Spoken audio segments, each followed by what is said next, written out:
the countdown to the News9 Global Summit has begun, and it is all set to take place in Germany on the 9th of October. For now, Berlin hosts the curtain raiser to what promises to be a defining platform for dialogue and partnership. The summit comes at a special moment, marking 25 years of the Indo-German partnership.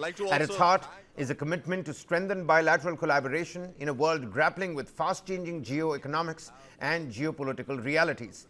Listen in to what Ambassador of India to Germany, Ajit Gupte's address at the GIIC Summit.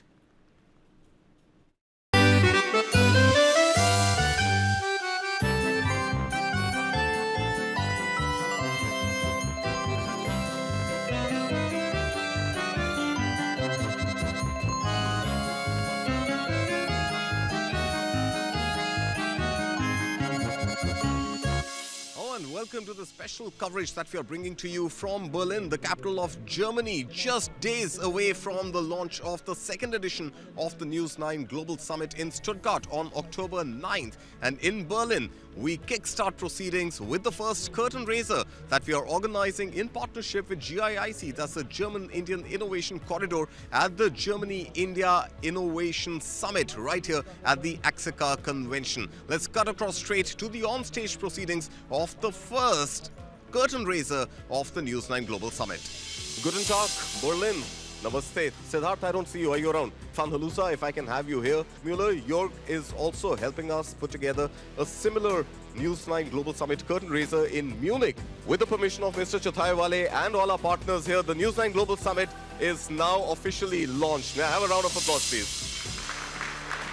I'd like to also thank our collaborators here, Siddharth and the entire GIIC team, and of course all our panelists who you will hear today, as well as subsequently at the Stuttgart event. We really look forward to hearing your thoughts, and we really look forward to how India and Germany can continue to collaborate.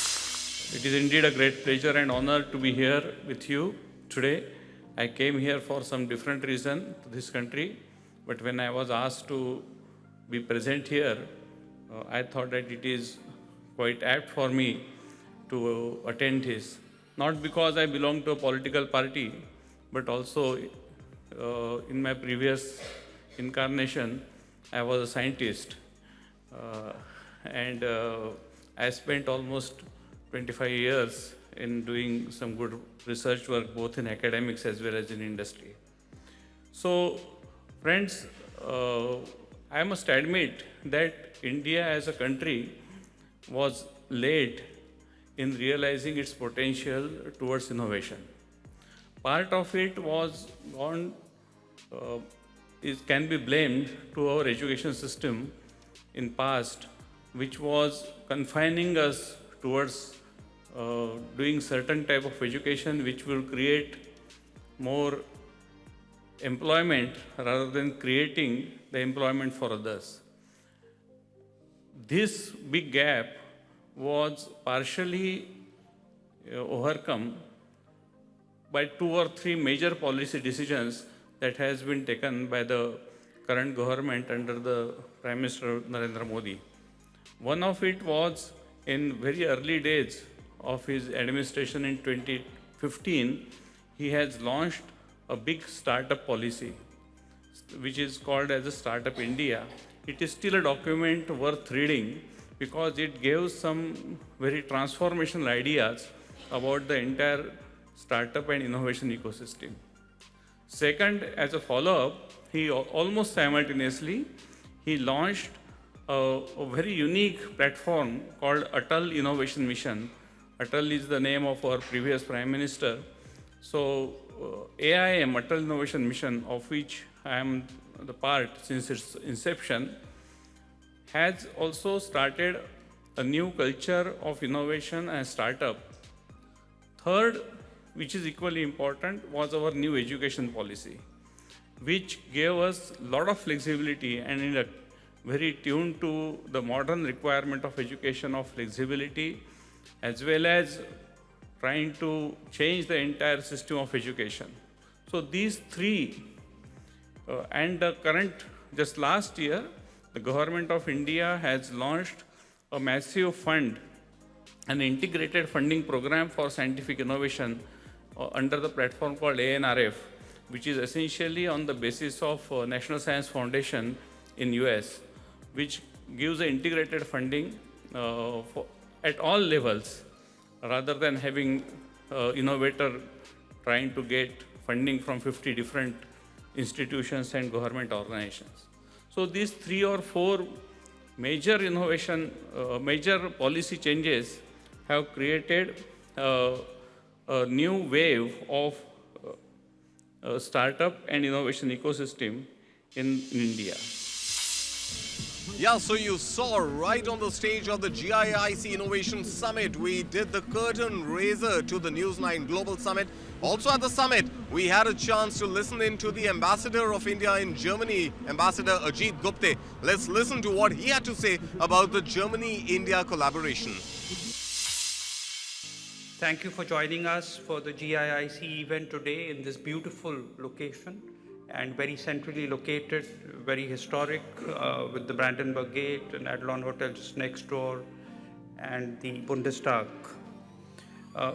Upen and Jan came to meet me about 7 or 8 months back with the concept of today's program, and I thought it was a fledgling effort, quite frankly, but I'm delighted to see that it has developed and evolved into something which is very significant, and you've succeeded in not only bringing a lot of people from Germany, but also a lot of people for India on this unique platform, and it offers a great opportunity for networking and to build connections so that you can drive cooperation and innovation. India and Germany share very friendly relations over the last few decades. The relationship has continued to strengthen. We have a lot in common. Both countries are great democracies. We respect freedom of expression. We have multiple opinions. We have a lot of debate and discussions on all issues. And I think there is a lot of like-mindedness among the people. Indians find it easy to relate to Germans, and Germans find it easy to relate to Indians. Stefan, would you agree? He's been there for 6 years in Mumbai in the Indo-German Chamber of Commerce, and so has Anandi for many more years. So for those who have not had too much interaction with Indians here, I think you will find it very easy to connect because we speak from the heart, and so do Germans. Friends, few pillars of the bilateral relationship which have continued to strengthen. One is, of course, trade and investment. India and Germany had bilateral trade last year, which reached a record high of $50.3 billion. The interesting thing was that the trade in services has grown very rapidly, and it has actually doubled in the last 5 years to about $17 billion. And I mentioned this deliberately because it is easier today to connect companies in the IT sector, financial sector, digital sector, etc. Our trade in services is about 33.7 billion. Germany accounts for 27% of India's trade with the EU. Germany is by far the largest trade partner of India. Similarly, in terms of investments, there are about 2,000 German companies which are in India. They have invested about 20 billion US dollars. We have commitments. I'm very happy to tell you that over the last year, we have fresh commitments of almost $5 billion. And at the GIIC Innovation Summit, I also had a chance to speak to Jörg Müller, the former India head of Volkswagen. Let's quickly listen in to that conversation. I think the wow moment definitely comes by the sheer number of vehicles that are sold, cars that are sold in India. Last count, 2024, I think India recorded 4.2 million cars that were sold on Indian roads. Now, anybody who doubts the India growth story, who has questions on the fact that India is now the 4th largest economy, I think just the sheer volume of the number of cars that are sold in India tells us that the economic health of the country is great and only getting better. I think things were very different, Jörg, when you were in India and when you were heading Volkswagen more than 10, 12 years ago. I think that story, the automobile story, the aspirational India story has really gotten into overdrive, hasn't it? It has. At the time when we started, this was really quite different. And we had big expectations at that time.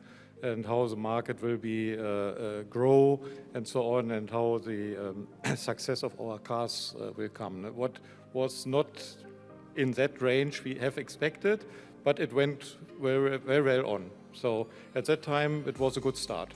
Right. And, you know, it's also another wow moment for India also comes from the fact that a big chunk of the cars which are sold in India right now are not, with due respect to the speaker from Maruti Suzuki who was here just a short while back, are actually not the Maruti 800s or the Altos. They are not the smaller cars, but rather Indians are now fancying the SUVs a lot more than perhaps in your time in India. Yes, at that time it was a sedan, what was mainly the car, and a little hatchback. And now it changed, as you rightly said. Nowadays, if you see the figures, you have the SUVs far in front, then the hatchbacks and sedan just a little. So this really changed quite a lot.